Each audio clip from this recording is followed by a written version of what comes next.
Real American hero.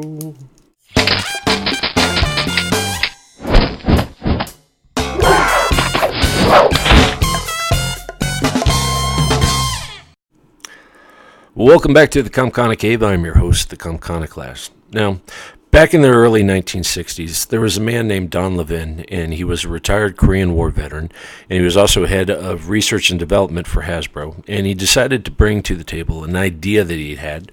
It was for an action figure, and he wanted to instill the same values he had in the military into the kids across America. Love of country, brotherhood, camaraderie. And after a bit of convincing, Hasbro decided to run with his idea, and in February of 1964 they introduced G.I. Joe to a toy fair to the general public, and it couldn't have been met with better reception. And by Christmas time of 1964, it hit the shelves. It was an 11.5 inch tall doll, and it sold for $4 a piece. Now, they didn't just have a G.I. Joe for the Army. They also had Air Force, Navy, and Marines. They covered all four branches of the military, and it took off like gangbusters. Now, the problem was, near the end of the 1960s and early 1970s, the Vietnam War was going on, and it was very unpopular here at home. And because of its unpopularity, it kind of rolled over to the G.I. Joe action dolls. To try to reinvent G.I. Joe to make it more relevant, they changed it to Adventure Joe. Now they had, like an Adventure Joe that would, climb Mount Everest, or another one that would look for a lost tomb in Egypt to find a mummy. But unfortunately, it wasn't enough, and G.I. Joe kind of fell towards the wayside.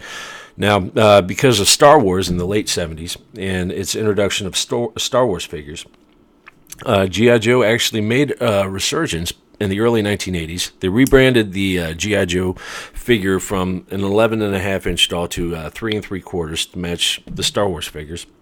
And they gave each of the Joes an individual identity and a common foe, which was Cobra, led by Cobra Commander. And the move was genius because they took off like crazy again. Now, not only were the toys a huge success, but they've spawned television, cartoon, video games, multiple comic book titles, and even a couple of movies.